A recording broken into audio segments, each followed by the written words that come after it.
Hello bachcho, let's read this question. The question says, which of the following reactions are nucleophilic substitution reaction? बच्चों इस question में A B C D हमें चार reactions दी गई हैं basically, और हमें बताना है इनमें से कौन सी रिएक्शन हमारे पास न्यूक्लियोफिलिक सब्स्टिट्यूशन रिएक्शन होगी। तो हमें फर्स्ट ऑफ ऑल इस क्वेश्चन के कंसेप्ट की बात करते हैं, की कॉन्सेप्ट के बारे में। फर्स्ट ऑफ ऑल इस क्वेश्चन के की कॉन्सेप्ट के बारे में बात करते हैं, और इस क्वेश्चन का की कॉन्सेप्ट क्या होगा बच्चों? Nucleophilic substitution reaction. What is the key concept? The key concept is nucleophilic substitution reaction. Basically हमें न्यूक्लियोफिलिक सब्स्टिट्यूशन रिएक्शन के बारे में पता होना चाहिए। न्यूक्लियोफिलिक सब्स्टिट्यूशन रिएक्शन का मतलब क्या है बच्चों? न्यूक्लियोफिलिक सब्स्टिट्यूशन रिएक्शन का मतलब क्या होता है बच्चों? एक न्यूक्लियोफाइल दूसरे न्यूक्लियोफाइल को सब्स्टिट्यूट कर रहा है, उसकी पोजीशन को ऑक्यूपाई कर रहा है और उसको वहां से डिस्प्लेस कर रहा है। यही होता है। इसको अगर हम ऐसे लिखें, मान लीजिए कोई आर ग्रुप है, इससे कोई एल ग्रुप अटैच है, ये लिविंग ग्रुप है। एल कोई लिविंग ग्रुप है। तो न्यूक्लियोफिलिक सब्स्टिट्यूशन रिएक्शन के अंदर क्या होता है बच्चों? मान लीजिए कोई न्यूक्लियोफाइल आ रहा है, एनयू नेगेटिव कौन है? कोई न्यूक्लियोफाइल है। ये न्यूक्लियोफाइल क्या काम करता है बच्चों? हमारे पास ये जो एल ग्रुप है इसको सब्स्टिट्यूट कर देता है। ये यहाँ आर पर अटैक करेगा, यहाँ से एल नेगेटिव निकल जाएगा। तो यहाँ आर और न्यूक्लियोफाइल के बीच में तो बॉन्ड बन जाएगा और यहाँ से एल नेगेटिव निकल जाएगा। इसी को बोलते हैं न्यूक्लियोफिलिक सब्स्टिट्यूशन रिएक्शन। डिपेंडिंग कि आपके पास रिएक्टेंट कैसे हैं, कंडीशन कैसी है, ये इसके अलग अलग मैकेनिज्म यहाँ पे फॉलो हो सकते हैं, अलग अलग मैकेनिज्म्स यहाँ पर हमारे पास हो सकते हैं अवेलेबल। तो वन बाय वन सारी ऑप्शंस को चेक करते हैं। जो ऑप्शन ए में मिला है उसके अंदर हमें जो कंपाउंड मिला है वो कुछ इस तरीके से मिला है। ये CH3 है, ये CH है, देन यहाँ पर CH है, यहाँ पर कौन है बच्चों? यहाँ पर इससे OH ग्रुप अटैच है, और यहाँ इससे पीएच ग्रुप अटैच है, फिनाइल ग्रुप अटैच है। क्या कर रहे हैं? इसकी रिएक्शन PCl5 के साथ करा रहे हैं बच्चों। तो आप जानते ही हो PCl5 क्या होता है। यहाँ इससे फास्फोरस से 5 क्लोरीन एटम्स इस तरीके से ज्वाइन होंगे, इस तरीके से अटैच होंगे। तो होता क्या है बच्चों? यहाँ ऑक्सीजन के पास लोन पेयर होते हैं। ऑक्सीजन क्या काम करता है बच्चों? यहाँ फास्फोरस पर अटैक करता है, यहाँ से एक Cl नेगेटिव निकल जाता है। अभी क्या हुआ है, इसको हम ऐसे लिख सकते हैं, इसके पूरे ग्रुप को क्या ET ग्रुप लिख सकते हैं क्या? इथाइल ग्रुप बोलते हैं इसको, ET। ये C, यहाँ H, इस पर आ गया होगा ये O। एक इसने क्या करा है बच्चों? ऑक्सीजन पर आ गया होगा पॉजिटिव चार्ज, इससे ये हाइड्रोजन अटैच था। एक ये फिनाइल ग्रुप अटैच था और इसने बॉन्ड बना लिया किसके साथ? फास्फोरस के साथ। अब उससे सिर्फ 4 Cl अटैच रह गए। 4 Cl अटैच रह गए, और एक Cl नेगेटिव निकला था। एक Cl नेगेटिव जो निकलेगा वो इस H प्लस को एब्स्ट्रैक्ट करेगा, तो ऑक्सीजन के ऊपर उसके इलेक्ट्रॉन वापस आ जाएंगे, यहाँ से HCl निकल जाएगा। और हमारे पास क्या बन जाएगा बच्चों? EtCH, और यहाँ PH, और यहाँ O है।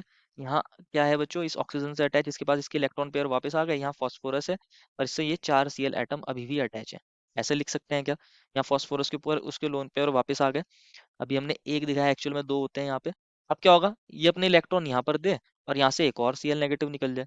यहाँ से एक और Cl नेगेटिव निकल जाए तो क्या होगा? यहाँ पर ध्यान से समझना है, ये ET है, यहाँ ये CH है, और इसके ऊपर यहाँ पर क्या हो गया? ऑक्सीजन ने डबल बॉन्ड बनाया है फॉस्फोरस के साथ। अब उससे सिर्फ 3 Cl अटैच है। यहाँ इस CH से एक फिनाइल ग्रुप भी अटैच था, ऑक्सीजन पर आ गया पॉजिटिव चार्ज, साथ में Cl नेगेटिव बना है। Cl नेगेटिव क्या काम करता है बच्चों? एज अ न्यूक्लियोफाइल आएगा।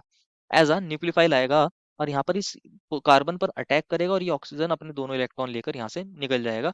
तो हमारे पास क्या बन जाएगा? EtCH, और यहाँ पर ये क्लोरीन आ चुका है यहाँ पर, और ये PH था, और यहाँ से कौन निकल गया बच्चों? POCl3 निकल गया। इस वाले कंपाउंड को हम ऐसे भी लिख सकते हैं क्या? CH3CH2, और यहाँ CH, यहाँ PH, और इस CH पर कौन आ चुका है? क्लोरीन आ चुका है। क्योंकि अगर आप स्टार्टिंग में देखोगे, स्टार्टिंग में यहाँ एक OH था, एंड अब प्रोडक्ट में कौन आ रहा है? यहाँ पर एक Cl आ रहा है, Cl नेगेटिव एक न्यूक्लियोफाइल आ रहा है। एक न्यूक्लियोफाइल ने दूसरे न्यूक्लियोफाइल को सब्स्टिट्यूट कर दिया। तो ये जो स्टेप हुआ है बच्चों, ये न्यूक्लियोफिलिक सब्स्टिट्यूशन रिएक्शन है। एंड यहाँ पर ये बेंजाइलिक कार्बन है, SN1 भी दे सकता है, SN2 भी दे सकता है। लेकिन यहाँ पर क्या है? Cl नेगेटिव हमारे पास अवेलेबल होगा, तो SN2 के चांसेस यहाँ ज्यादा हो सकते हैं। तो ये SN2 के थ्रू भी यहाँ रिएक्शन दिखा सकता है बच्चों, ये SN2 के थ्रू। और ये जो होगी, ये न्यूक्लियोफिलिक सब्स्टिट्यूशन रिएक्शन होगी, क्योंकि एक न्यूक्लियोफाइल ने दूसरे न्यूक्लियोफाइल को क्या कर दिया? सब्स्टिट्यूट। तो ऑप्शन ए तो करेक्ट है बच्चों। ऑप्शन बी की भी बात कर लेते हैं। ऑप्शन बी में अगर आप देखोगे, हमें जो कंपाउंड मिला है इसको लिखते हैं। ऑप्शन बी में इस तरीके से एक कंपाउंड मिला है। एक ये बेंजीन रिंग है, यहाँ ये क्लोरीन एटम है, अटैच है। यहाँ ये NO2 ग्रुप अटैच है, इसको आप ऐसे लिख सकते हो, N डबल बॉन्ड हो, O पर नेगेटिव N पर पॉजिटिव। सिमिलरली एक और NO2 ग्रुप अटैच है, और यहाँ O पर नेगेटिव N पर पॉजिटिव। इसकी रिएक्शन किसके साथ करा रहे हैं बच्चों? इसकी रिएक्शन CH6H5, देन यहाँ CH2 है, देन यहाँ सल्फर है, उस पर नेगेटिव चार्ज, Na पर पॉजिटिव चार्ज। यहाँ बेसिकली सल्फर का सॉल्ट मिला है एक तरीके से। यही कंपाउंड मिला है, इसको चेक कर लेते हैं। बिल्कुल यही कंपाउंड मिला है। कर रहे हैं इसको हीट, कर रहे हैं इसको हिट। तो बच्चों ये क्या है? हमारे पास एक न्यूक्लियोफाइल दिख रहा है, सल्फर पर नेगेटिव चार्ज होगा, बेसिकली ये सॉल्ट की फॉर्म में। अब क्या होता है बच्चों? ये जो हमारे पास कार्बन और हेलोजन का बीच का बॉन्ड है, यहाँ ये नाइट्रो ग्रुप क्या करते हैं? इलेक्ट्रॉन यहाँ पर डेंसिटी इंक्रीज क्या कर रहे हैं? डिक्रीज करते हैं ऑर्थो और पैरा पोजीशन पर। अगर हमारे पास NO2 ग्रुप हमारे पास अटैच होते हैं किसमें? हेलो बेंजीन के अंदर, तो ये इलेक्ट्रॉन डेंसिटी को डिक्रीज करते हैं किस पर? यहाँ जो क्लोरीन जिस एटम से अटैच होगा उस पर। तो ये जो कार्बन होता है ना बच्चों, ये बहुत ज्यादा इलेक्ट्रोफिलिक नेचर का हो रहा है, उस पर डेल्टा पॉजिटिव, क्लोरीन पे डेल्टा नेगेटिव। तो ये जो एस नेगेटिव है बच्चों, ये एज अ न्यूक्लियोफाइल आएगा, ये यहाँ पर अटैक करेगा, इस वाले कार्बन पर अटैक करेगा जिस पर क्लोरीन एटम अटैच है। NO2 ग्रुप जो है बेसिकली इस अटैक को होने में मदद कर रहे हैं, इसको समझेंगे कैसे अटैक होने में मदद कर रहे हैं।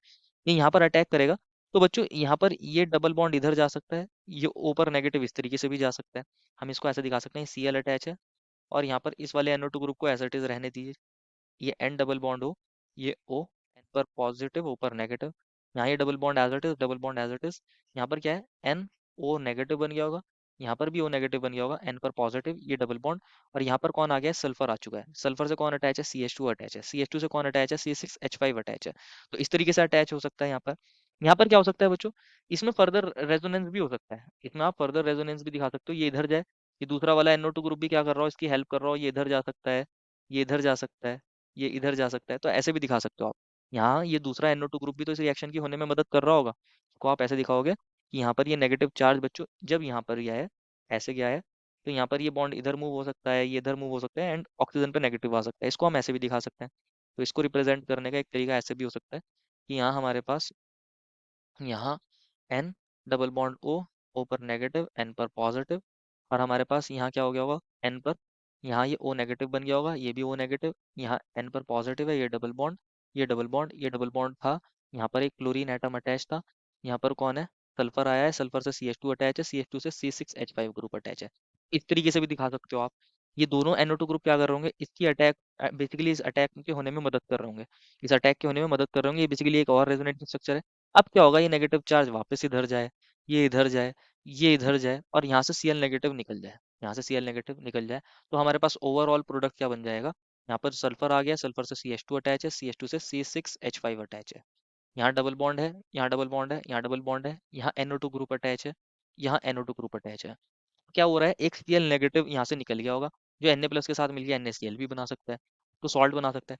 तो हो क्या रहा है, एक Cl नेगेटिव को निकाल दिया हमारे एक दूसरे न्यूक्लियोफाइल ने, तो ये एक काइंड की क्या है, न्यूक्लियोफिलिक सब्स्टिट्यूशन रिएक्शन है। इसको SN2AR रिएक्शन भी बोलते हैं। क्या बोलते हैं बच्चों, SN2AR reaction, that is aromatic biomolecular nucleophilic substitution reaction. तो ये भी एक न्यूक्लियोफिलिक सब्स्टिट्यूशन रिएक्शन है, ए और बी दोनों ही है। सी की भी बात कर लेते हैं, SOCl2 के साथ रिएक्शन करा रहे हैं, जो हमारे पास अल्कोहलिक कंपाउंड है, इसको लिखते हैं, ये CH3 है, यहाँ ये CH2 है, यहाँ CH है, यहाँ इससे OH ग्रुप अटैच है, और यहाँ हमारे पास कौन है बच्चों, यहाँ हमारे पास एक CH3 ग्रुप अटैच है। और इसकी रिएक्शन किसके साथ कराई गई थी बच्चों, SOCl2 के साथ। तो हम SOCl2 को ऐसे लिख सकते हैं, S डबल बॉन्ड O, यहाँ पर एक क्लोरीन एटम अटैच होगा, यहाँ पर एक क्लोरीन एटम अटैच होगा। तो ऑक्सीजन के पास क्या होता है बच्चों, यहाँ लोन पेयर, ये क्या काम करता है, फर्स्ट ऑफ ऑल यहाँ पर अटैक करता है, और पहले ही इलेक्ट्रॉन दोनों ऑक्सीजन पर जाते हैं, देन वापस सल्फर पर आते हैं, और यहाँ से Cl नेगेटिव निकल जाता है। यहाँ से क्या निकल जाता है बच्चों, Cl नेगेटिव निकल जाता है। तो यहाँ पर क्या हो जाएगा, इसको हम ऐसे दिखा सकते हैं, ये CH3, यहाँ ये CH2 है, यहाँ ये CH है, यहाँ ये CH3 है बच्चों, और यहाँ ऑक्सीजन है, और इस पर कौन अटैच था, एक हाइड्रोजन, ऑक्सीजन पर आ गया होगा पॉजिटिव चार्ज। और इसने किसके साथ बॉन्ड बनाया है, सल्फर के साथ, जिस पर डबल बॉन्ड O अटैच है, और एक Cl रह गया है उसके पास, एक Cl नेगेटिव निकल गया है। ये Cl नेगेटिव क्या काम करेगा, इस हाइड्रोजन को एब्स्ट्रैक्ट कर लेगा, और हाइड्रोजन ये इलेक्ट्रॉन ऑक्सीजन को देकर यहाँ से चला जाएगा। तो यहाँ पर देखते हैं बच्चों क्या बन जाएगा, यहाँ से HCl निकल जाएगा, ऐसे लिख सकते हैं -HCl। क्या बन जाएगा बच्चों, CH3, CH2, CH, और यहाँ पर ये ऑक्सीजन है, इसने बॉन्ड बनाया था सल्फर के साथ, सल्फर से कौन अटैच था बच्चों, एक क्लोरीन एटम अटैच था, और सल्फर पर डबल बॉन्ड O भी है, और यहाँ पर एक ये CH3 है।